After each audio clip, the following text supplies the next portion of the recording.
all for joining us for the New Year, New You coaching series. Let me first introduce you to Anup. Anup is a life and leadership coach based in New York. He has maintained a career as a technician in the performing arts industry, and it grounds him in a place of creation and achieving possibilities. As a coach, he works with clients who are discovering their voice and what they want to share with the world. He supports clients to get out of their own way and achieve what seems impossible. Can you first quickly introduce yourself to the audience? Tell us a little bit about your background and what leads you to coaching. Definitely. So I am a New York City-based life and leadership coach, and I also work in the entertainment industry as a video and lighting technician. I was born and raised in Michigan, and I moved to New York, say almost 15 years ago now, to pursue a career in the arts. And in that time, I was able to work on a ton of different projects, right? New York City Fashion Week, parties, plays, musicals, operas. I went on tour with companies, so I was able to travel the country, travel the world. And that allowed me to have just these really incredible experiences, with different cultures and different people, and just having talks and conversations with a lot of amazing people out there. But the reality is that I've always felt like there was something more out there for me. Like, yes, I've had and I've built a successful career, but like, what else is there? And so that's what brought me to coaching. And it was been through my work with my coaches that I was able to kind of peel back some of the layers and really become aware that a lot of my actions and really my inactions that have been driving my life have come from, fears and just thoughts about past experiences. And, my coaches have supported me in terms of like, if I really focus on the future and what I want to do with my life and who I want to be, and kind of keep my true values in mind, that anything is possible.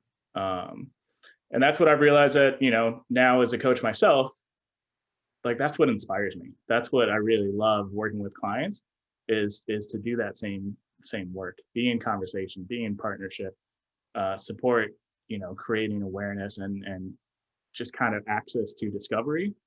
And then that way to really building the bridge between, where they are and who you want to be.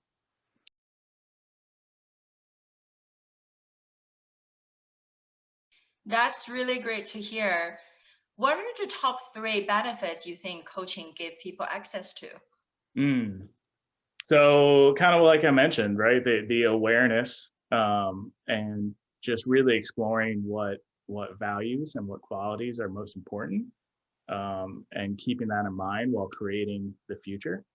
So yeah, I mean, the awareness. And then I also think that just space to explore and discover and be in conversation and truly be in partnership with someone that supports you, right? And whatever you decide that you want to do, and whatever you decide you want to create. In coaching, it's really about mirroring and reflecting, right? The coach is going to ask you open-ended questions and then, point out some things and what they're hearing and what you're saying, right? There's a lot of things in terms of what we say in our spoken language, but then there's a lot of things in between lines, right? And just kind of being really aware of everything that's going on and what's in your space, and then what you want to do with it. And that's where I guess the other thing is about structure and accountability. So now that you have discovered who you want to be, supporting that, right? Co-creating practices to get you to that place, and then holding you accountable for those, to really take the steps that you want to do.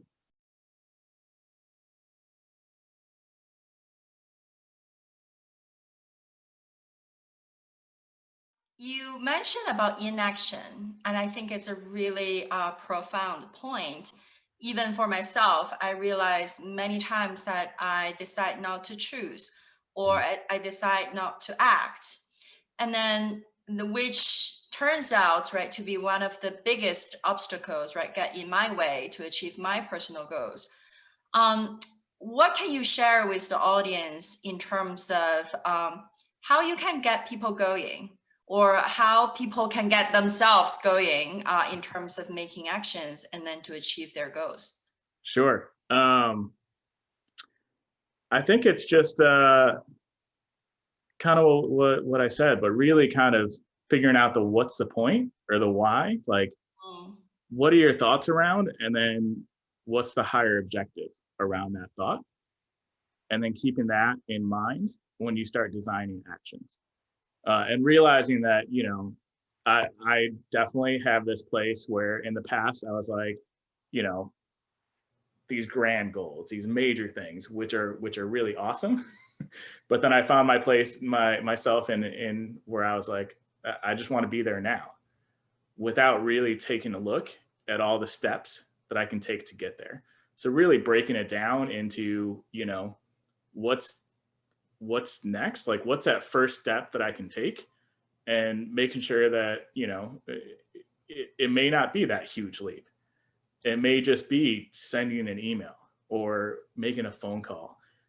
Um, and just taking that action is part of creation, right? It's part of that experience. And that action will then lead to another action and another step. And then just by building on that and relying on, your community and your skills and your resources, and realizing that you're not, you don't have to do it alone. Your coach is there to support you, your community is there to support you, your family, friends, like everyone's there to support you. It's just take that first step and see what that leads to.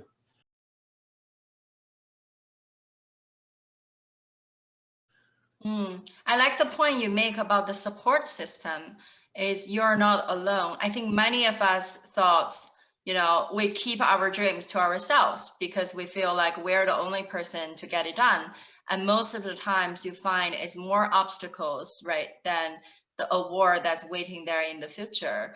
And I like the way that you pointed out about support system, about not only your coach, but your communities, your friends, and then people around you that really can hold you accountable. What do you think is getting in the way for people to reach out for help? And then what you think are the benefits if they choose to do it otherwise? Mm-hmm.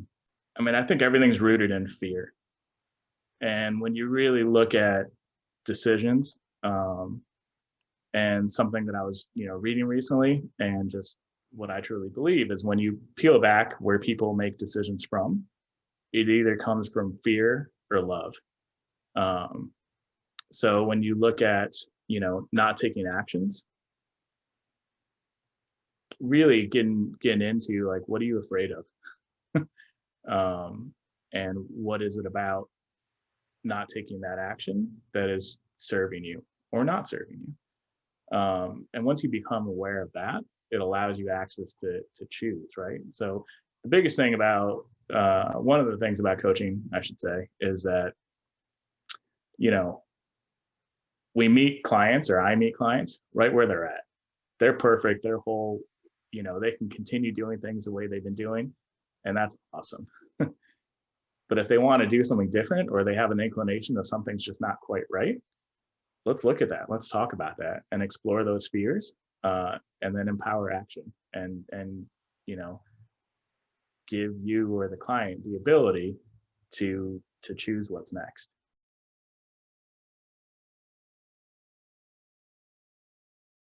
And then I know you have a very successful career yourself, and you're a manager and you're managing people. How do you apply coaching techniques into your team management? What do you think coach and leaders and managers have in common? I mean, I think it all applies, right? It's all kind of the same thing. The one thing to be careful about is separating the actions, right? Like not coaching people that aren't ready or willing or interested in being coached. But as a leader or as a manager, uh, having the tools, to really kind of get down and ask the questions of, what are your teams, what drives your team, what are their strengths, what are their weaknesses, um, and what would inspire them. Because I think that a lot of people in companies or any organization really get so lost in this idea of the the product or the project is the asset, and really getting into the fact that humans and people and your community are the assets. And if you can, really inspire ownership in your team, what would be possible for your products and projects? Like, how would that really unleash creativity so that everyone's working together?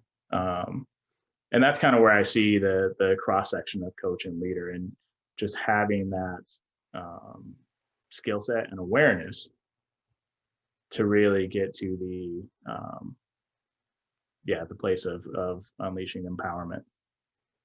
Even when I, working with managers or coaching managers, realizing, getting to the idea of like, what kind of manager do you want to be? Do you want to be the manager that, leads with an iron fist and micromanages, and, everything and everyone is serving your purpose? Or do you want to be the leader that really delegates and trusts your team, and inspires them to kind of create their purpose so that they can really create their ownership of what's next?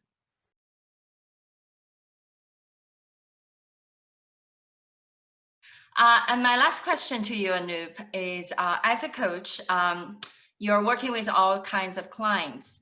Who would benefit the most by working with you? Awesome. So really, I guess my statement or my stump speech or whatever you want to call it, is I work with clients who are discovering their voice and what they want to share with the world. And I see that in all aspects, right? Yes, my background is in the arts industry, but I also see art and creativity everywhere. So it's really, it kind of cross boundaries, but really kind of figuring out, I mean, a lot of people just have some thoughts and ideas that they're not voicing and they're not sharing. And what would it be like to actually share that with the world and see what happens? Wow, that's very inspirational. Thank you so much, Anup. Thank you, Yang. I appreciate being here.